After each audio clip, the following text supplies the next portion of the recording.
कुछ दिनों पहले मैंने लमसम के ऊपर एक वीडियो डाली थी, जिसमें मुझे एक सब्सक्राइबर ने क्वेश्चन पूछा था मुझसे कि अच्छा एक बात बताइए कि क्या मैं लमसम अमाउंट भी साल में बढ़ा सकता हूँ? जैसे कि हम एसआईपी पे टॉप अप कर देते हैं या स्टेप अप एसआईपी करते हैं, तो क्या हम स्टेप अप लमसम कर सकते हैं? मान लीजिए मैंने 1,00,000 रुपए का लमसम 15 सालों के लिए किया, ठीक है? और अब मुझे दूसरे साल से 25,000 बढ़ाना है उसमें यानी ऐड करना है। तो क्या मैं हर साल ऐसा कर सकता हूँ? और दूसरी बात ये भी कि मेरे इस रिटर्न पे क्या फ़र्क पड़ेगा? ऐसा उन्होंने मुझसे पूछा उदाहरण सहित, ठीक है? तो इसही का जवाब मैं आज इस वीडियो में देने वाली हूँ क्योंकि बहुत सारे इन्वेस्टर्स ऐसे हैं जिसके पास बहुत सारे सवाल हैं, ज़हन में चलते रहते हैं और एक प्रॉपर नॉलेज या फिर प्रॉपर इन्फॉर्मेशन नहीं मिलती जिसकी वज़ह से कन्फ्यूज़न बना रहता है। तो आज की वीडियो में हम इसी टॉपिक पे बात करेंगे कि लमसम इन्वेस्टमेंट को भी क्या आप बढ़ा सकते हैं और इससे आपके रिटर्न पे क्या असर पड़ेगा। हेलो नमस्कार दोस्तों, स्वागत है आप सभी का आपके अपने चैनल पे। आज हम बहुत ही इम्पोर्टेंट इन्फॉर्मेशन लेकर आए हैं और बहुत ही इम्पोर्टेंट नॉलेजेबल चीज़ लेकर आए हैं, जिसमें हर वो इन्वेस्टर जो कि लमसम करने जा रहा है या फिर किया हुआ है, उसको एक क्वेश्चन का जवाब मिलेगा, ठीक है? तो सवाल ये था कि क्या मैं लमसम को भी स्टेप अप कर सकता हूँ यानी हर साल बढ़ा सकता हूँ?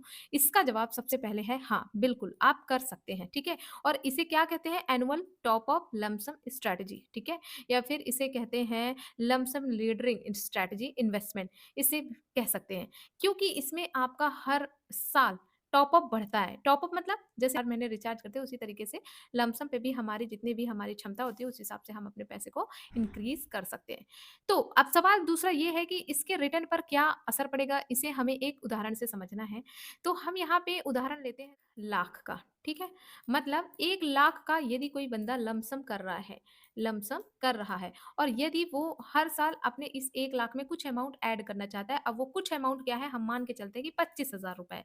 यानी सामने वाले बंदे ने शुरुआत क्या करी, 1,00,000 रुपए से करी और वो टॉप अप कितना कर रहा है, टॉप अप कर रहा है 25,000 रुपए का हर साल, ठीक? तो इसका रिटर्न क्या होगा, है ना? तो चलिए हम विथ एग्ज़ाम्पल समझाते हैं बहुत ही आसान शब्दों में। अगर वीडियो आपको अच्छी लगे तो वीडियो को प्लीज़ लाइक ज़रूर करिएगा और इसे शेयर भी करिएगा अपने तमाम दोस्तों के साथ, ओके? तो यहाँ पे हमने उदाहरण लिया 1,00,000 रुपए का, ठीक? तो हमने शुरुआत कितने से की? 1,00,000 रुपए से। मतलब हमने पहले साल कितना जमा किया है इसमें? हमने शुरुआत करी है 1,00,000 रुपए का, ठीक? अब 1,00,000 रुपए का हमारा क्या इन्वेस्टमेंट है? लम-सम, ओके? ड्यूरेशन क्या हमने चुना है यानी हमने समय कितना चुना है यहाँ पे? तो समय हमने चुना है 15 साल। हम ये मान के चलते हैं कि 1,00,000 रुपए का लमसम हम 15 सालों के लिए निवेश करेंगे, ठीक है? तो हमारा कितना अमाउंट बनने वाला है, ठीक है? ये सवाल था। तो चलिए अब हम यहाँ पे देखिए हर 1 साल में आपने पा 1,00,000 रुपए कर दिया, अब आप दूसरे साल क्या कर रहे हैं, उसमें 25,000 ऐड करेंगे, फिर तीसरे साल भी 25,000 ऐड करेंगे। यानी यहाँ पे जब सेकंड ईयर आएगा, ठीक है? ईयर आएगा तो आप इसी लमसम में प्लस कर दे रहे हैं कितना 25,000 रुपए, ठीक है? 25,000 रुपए, ठीक? फिर थर्ड ईयर जब आप आएगा, तब भी आप इसमें ऐड कर देंगे 25,000 रुपए। मतलब आप अपने लमसम में 25-25 हज़ार रुपए ऐड करते जा रहे हैं और ये कितने सालों तक जमा करेंगे? ये जमा करेंगे आने वाले 15 सालों तक, ठीक है? 15 सालों तक। तो अब यहाँ पे रिटर्न किस तरीके से बनेगा वो भी हम आपको दिखाने वाले हैं। क्लियर? ये बात यहाँ तक समझ में आ गई कि आपने 1,00,000 रुपए से शुरू किया हुआ है, आपने 1,00,000 रुपए का लमसम किया, अब आप दूसरे साल से उसमें 25-25 हज़ार आने वाले 15 सालों तक जमा करते जाएँगे, ठीक है? तो चलिए अब रिटर्न पे क्या फ़र्क पड़ता है वो देख लेते हैं। तो देखो अब हम हमने पहले कितना जमा किया है 1,00,000 रुपए, ठीक है? 1,00,000 रुपए जमा किया उसको हम किनारे कर देते हैं। सबसे पहले हम 25,000 रुपए को गुणा करेंगे 14 सालों से क्योंकि 1 साल में तो हमने 1,00,000 रुपए जमा किया, ठीक है? अब हमें दूसरे साल से 25-25 हज़ार जमा करना है आने वाले 14 सालों तक। तो हमारा कुल कितना निवेश हो जाएगा 3,50,000 रुपए का, ठीक है? 25-25 हज़ार 14 सालों में, क्लियर? अब इसमें हम ऐड करेंगे अपना वो 1 लाख जो हमने पहले साल किया था, तब ना जाकर अपना होगा पूरा 15 साल। तो हमारा टोटल निवेश कितना हो गया 4,50,000 रुपए का, ठीक है? यहाँ तक बात समझ में आई? तो चलिए अब रिटर्न पे समझते हैं कि रिटर्न पे कितना फ़र्क पड़ेगा। मान लीजिए आपने एक अच्छा इक्विटी म्यूचुअल फंड चुना है, ठीक है? आगे मैं आपको ये भी बताऊँगी कि अगर अभी आप लमसम के लिए सोच रहे हैं तो कौन से फंड बेस्ट रिटर्न दे सकते हैं, ठीक है? तो मान लीजिए आपने एक अच्छा इक्विटी म्यूचुअल फंड चुन लिया है और उस म्यूचुअल फंड ने आपको लगभग 12% का सालाना रिटर्न दिया है, तो इसमें 2 तरीके के केस बनेंगे। यानी हम 2 तरीके से रिटर्न को चेकआउट करेंगे। सबसे पहले हम 1,00,000 के रिटर्न को चेक करेंगे, यानी हमारा जो फर्स्ट केस ये होगा कि यदि आप 1,00,000 रुपए ही लगाकर छोड़ दिए होते आने वाले 15 सालों तक के लिए, ठीक? तो कितना रिटर्न बनता? तो देखो आपने निवेश कितना किया? 1 लाख रुपए का। समय कितना आपने रखा? आपने समय रखा 15 सालों के लिए, ठीक है? तो आपका जो अनुमानित रिटर्न है, हमने कहा ना कि कोई एक ऐसा म्यूचुअल फंड आपने चुना है जिसने मिनिमम 12% का सीएजीआर बना कर दिया है, तो फाइनल वैल्यू बनेगी 5,47,000 रुपए की बनेगी एप्रोक्सिमेट, ठीक? ये केस फर्स्ट है। सिर्फ उस केस में जब आप 1 लाख रुपए ही लगाकर छोड़ देते हैं। उसके बाद उस केस की बात करते हैं जब आप 25-25 हज़ार रुपए और ऐड करते जाते हैं, तो इसके रिटर्न में क्या फ़र्क पड़ेगा, वो भी आप देख लीजिए यहाँ पे। तो हम सेकंड केस पे चलते हैं। सेकंड केस में हमारा ये है कि हम पहले साल तो 1 लाख रुपए निवेश कर दिए, उसके बाद 25-25 हज़ार रुपए आने वाले 14 साल तक में हम ऐड करते जाएँगे। तो अब यहाँ पे देखो थोड़ा ध्यान से समझना, कितना साल, कितना जमा और कितने साल का रिटर्न, कितना प्रतिशत का अनुमानित कितना बढ़ के होगा, वो हम आपको यहाँ पे दिखाएँगे, ठीक है? तो देखो पहले 1 साल में 1 लाख रुपए 15 साल तक जो जमा रह गए, उसका बना 5,47,000 रुपए, आप कैलकुलेट भी कर सकते हैं। अब दूसरे साल आपने क्या किया कि 25,000 रुपए आपने जमा किया, तो 14 साल में उसका रिटर्न कितना बनेगा? 1,12,000 के लगभग, ठीक है? उसके बाद तीसरे साल आपने फिर से 25,000 रुपए जमा करे, तो 13 साल बचे, ये घटता जाएगा ना साल भाई, तो 13 साल बचे, 13 साल में इसकी वैल्यू कितनी बनी? 1 लाख रुपए के लगभग बनी। अब चौथे साल में आपने डाले तो 12 साल हो गए, 12 साल में रिटर्न बना 89,000 का। उसी तरीके से आपने यहाँ पे निवेश करते गया, कब तक? जब तक आपका पूरा 15 साल कंप्लीट नहीं हो जाएगा। तो 15 साल जैसे ही कंप्लीट हो जाएगा तो आपने अप्रॉक्सिमेट कितना कमाया? 1 साल में 28,000 के लगभग कमाया, ठीक है? ओके, तो अब हम इस टोटल जो हमने रिटर्न पाया है, उस टोटल रिटर्न को ऐड करेंगे, ठीक?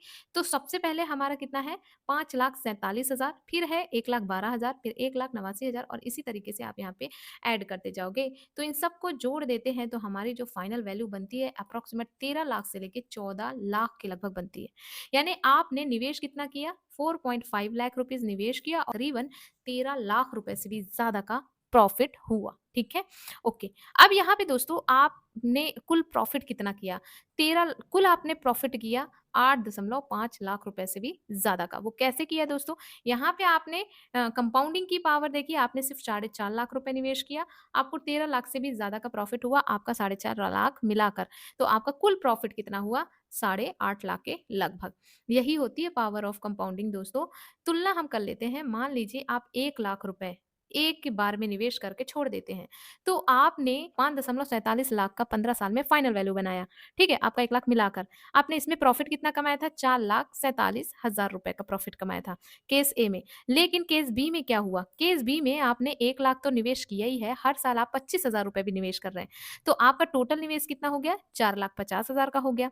तो 15 साल में फाइनल वैल्यू जो बन गई, वो बन गई 13 लाख से 14 लाख के लगभग, जिसमें आपका टोटल प्रॉफिट 8 साढ़े 8 से 9 लाख रुपए का हुआ। ठीक है? अब आप इसे डायरेक्ट अगर आप साढ़े 4 लाख का लमसम देखोगे तो आपको इतना प्रॉफिट नहीं दिखेगा, आपको ज़्यादा प्रॉफिट दिखेगा, तो उसमें कन्फ्यूज़ नहीं होना। क्योंकि देखो हम पहले साल 1 लाख रुपए लगा रहे हैं, हम एक साथ साढ़े 4 लाख नहीं लगा रहे हैं, हम पहले साल 1 लाख रुपए लगा रहे हैं, फिर हम धीरे-धीरे करके 25-25 हज़ार रुपए उसमें ऐड कर रहे हैं। इसलिए आपको प्रॉफिट साढ़े 8 से 9 लाख रुपए के लगभग दिखेगा, ठीक है? तो हाँ, ये बात सही है कि अगर आप हर साल नया लमसम जोड़ रहे हैं, तो इससे जो कंपाउंडिंग होती है वो कई हिस्सों में होती है और अलग-अलग होती है। जैसे कि मैंने आपको ऊपर भी दिखाया कि पहले साल 1,12,000 बनाया, लेकिन 12वें साल 89,000 ही बनाया। तो ये अलग-अलग हिस्से में कंपाउंडिंग होती है, ठीक है? जब रिटर्न होता है आपका पूरा, तब आपको इस पे असर देखने को मिलता है, आपका रिटर्न डेफ़िनेटली बढ़ जाता है। अगर हम 1 ही लाख रुपए निवेश करेंगे, तो आने वाले 15 साल में सिर्फ साढ़े 5 लाख रुपए ही होगा, लेकिन अगर हम 25-25 हज़ार भी हर साल ऐड करते जाएँगे, तो वो 8 से 9 लाख में बदल सकता है, ठीक है? तो यहाँ पर इससे ही कहते हैं smart long term layered investment strategy, या फिर आप ये भी कह सकते हैं smart top up lump sum strategy. Okay, ये समझ में आ गया। अब चलिए आपको एक बोनस टिप देते हैं जो कि बहुत ज़रूरी है। अगर आप हर साल नया लमसम भी चाहते हो, है ना? यानी आप टॉप अप करना चाहते हो, तो आप इसे एसटीपी के ज़रिए इक्विटी फंड में डाल सकते हैं।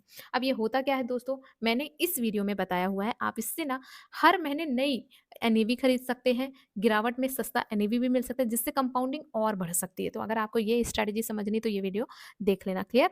ओके, अब दिमाग में ये ज़रूर आ रहा होगा कि भाई लमसम के लिए अभी के टाइम पे कौन से बेस्ट फंड हो सकते हैं, किस फंड का रिकॉर्ड अच्छा है। तो चलिए आपको वो भी बता देती हूँ। अगर अभी तक यहाँ तक आपने वीडियो देखी है तो प्लीज़ वीडियो को लाइक ज़रूर करिएगा। यहाँ पे देखो बेस्ट लमसम ऑप्शन जो है, मैं यहाँ पे 2 ऑप्शन लेकर आई हूँ, एक एचडीएफसी का और एक लेके आई हूँ एसबीआई का। इन दोनों ऑप्शन को चुनने का रीज़न सिर्फ़ इतना है कि लोग मैक्सिमम एचडीएफसी और एसबीआई को ज़्यादा ट्रस्ट करते हैं। तो अगर आप कहोगे इनके अलावा कोई और ऑप्शन बताएँ तो मैं वो भी बताऊँगी, लेकिन अभी मैं यहाँ पे आपको एचडीएफसी और एक्सिस का ऑप्शन बता देती हूँ, ठीक है? तो एसेट्स हाउस है हमारा सबसे पहले एचडीएफसी का म्यूचुअल फंड, जिसमें हमने सबसे पहले रखा है एचडीएफसी का मिड कैप अपॉर्च्युनिटी फंड। कारण ये है कि इसने पिछले 5 सालों में 25 से 31% का सीएजीआर बनाया है और वहीं पे 10 सालों का देखें तो 20.65% का शानदार एनुअली रिटर्न बनाकर दिया है अपने इन्वेस्टर्स को। ये हमारा पहला फंड था। दूसरा फंड है एचडीएफसी का ही फ्लैक्सी कैप फंड। ये एक फ्लैक्सी कैप कैटेगरी का फंड है जो कि लार्ज कैप, मिड कैप और स्मॉल कैप में पैसे निवेश करता है। इसने 30 सालों में 1 लाख रुपए के लमसम का 2 करोड़ बनाया है। मतलब इसने लगभग 19.13% का रिटर्न बनाकर दिया है। वहीं पे एचडीएफसी की जो अदर स्कीम्स हैं उन्होंने 20 से 27% का सीएजीआर जनरेट करा है। तो ये कुछ बेसिक है, अगर आप चाहें तो और भी डिटेल चेकआउट कर सकते हैं। खुद की रिसर्च ज़रूर करें। हमने यहाँ पे सिर्फ उन म्यूचुअल फंड को रिप्रेजेंट किया है जिन्होंने हमारे हिसाब से कुछ अच्छे रिटर्न बनाकर दिए हैं। आपका निर्णय कुछ और हो सकता है, सो आप किसी भी म्यूचुअल फंड को चुनने से पहले खुद की रिसर्च ज़रूर करें। ओके, अब बात करते हैं एसबीआई की। एसबीआई भी ना बहुत सही म्यूचुअल फंड कंपनी है और एसबीआई भी लोगों की पसंदीदा चॉइस है। तो एसबीआई में अगर आप चूज़ करते तो मतलब एसबीआई के कॉन्ट्रा फंड को भी आप देख सकते हो, 5 सालों में 28% का इसने सीएजीआर बनाकर दिया हुआ है।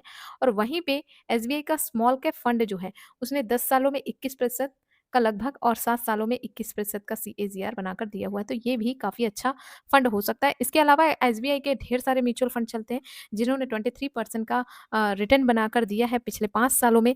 उसमें मिड कैप, पीएसयू फंड या इंफ्रास्ट्रक्चर फंड्स को आप चेकआउट कर सकते हैं। तो ये थी कुछ बेसिक डिटेल, और जिसने भी मुझसे ये सवाल पूछा था कि क्या मैं लमसम में टॉप अप ऐड कर सकता हूँ, तो आई थिंक कि आपको उसका जवाब मिल गया होगा और आप सैटिस्फाइड भी हुए होंगे। लेकिन फिर भी कोई क्वेरी है तो आप हमें इसी तरीके से कमेंट करते रहिए, हम कोशिश करेंगे कि आपके हर कमेंट का जवाब दे सकें। अच्छी लगी हो वीडियो तो वीडियो को लाइक ज़रूर करिएगा, शेयर करिएगा दोस्तों के साथ, और ऐसी ही नॉलेजेबल वीडियोज़ के लिए चैनल को आप सब्सक्राइब कर सकते हैं। धन्यवाद दोस्तों।